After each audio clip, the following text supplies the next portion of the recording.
I've been doing clinical research on cannabis my entire professional career, which is now 30 years. Most of that research is focused on developing treatment programs to help both kids and adults who get in trouble with cannabis start using too much and it causes problems in their lives. I'm Budney. I'm a professor at the Geisel School of Medicine, Dartmouth College, Department of Psychiatry and Biomedical Data Sciences. You must have that channel of communication open. By bringing other people into that process, it broke that feeling of being alone. More like, oh, we're talking about drugs and alcohol because I'm a teen and I might encounter that.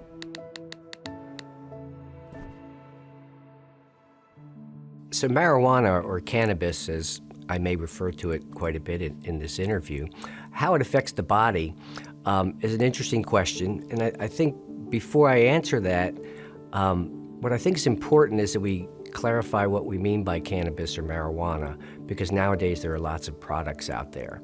And so the research and the things we know about cannabis or marijuana's effects on the body usually are about products that have THC in them, the part of the cannabis plant or marijuana that gets you high. And so when I refer to what are the effects on the body, we'll be talking about, that kind of product that has THC in it.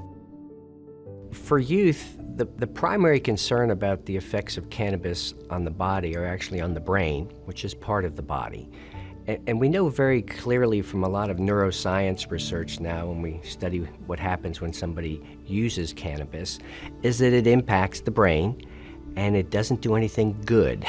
It affects the areas of the brain that are associated with learning and memory and all the things that we associate cannabis as having some harm.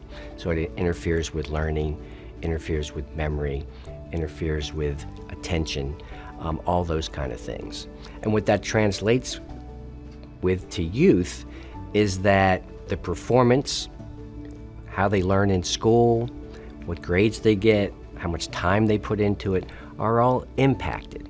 How much they're impacted really isn't that clear.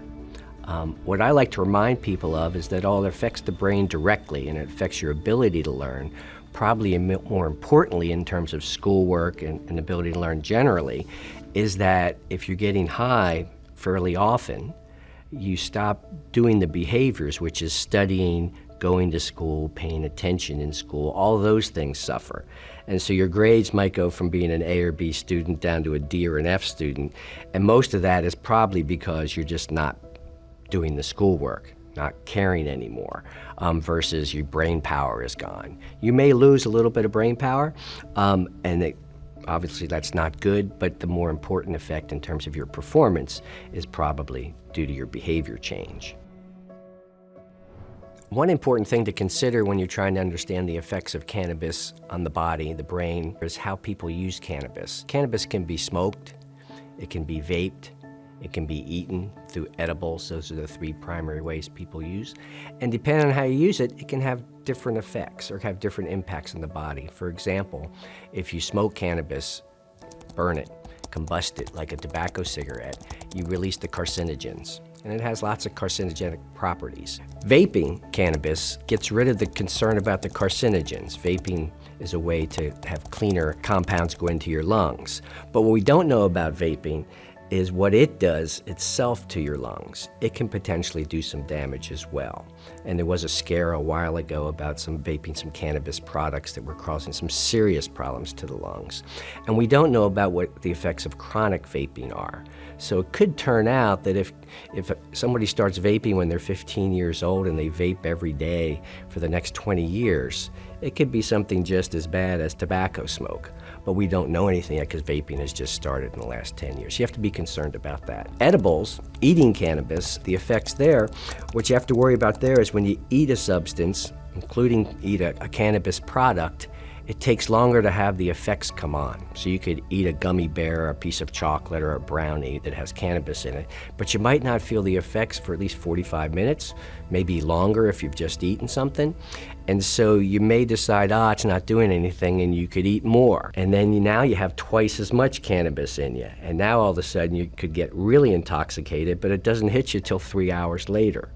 And so the scary thing there is that If you get that high, you may start to drive home, and all of a sudden the effect comes on that you weren't expecting because you thought there was just nothing in your cannabis. It was bad. So depending on how you use cannabis, you can think about different ways it can impact the body and behavior that are important. What's important for parents to do is obviously to talk to their kids about cannabis use.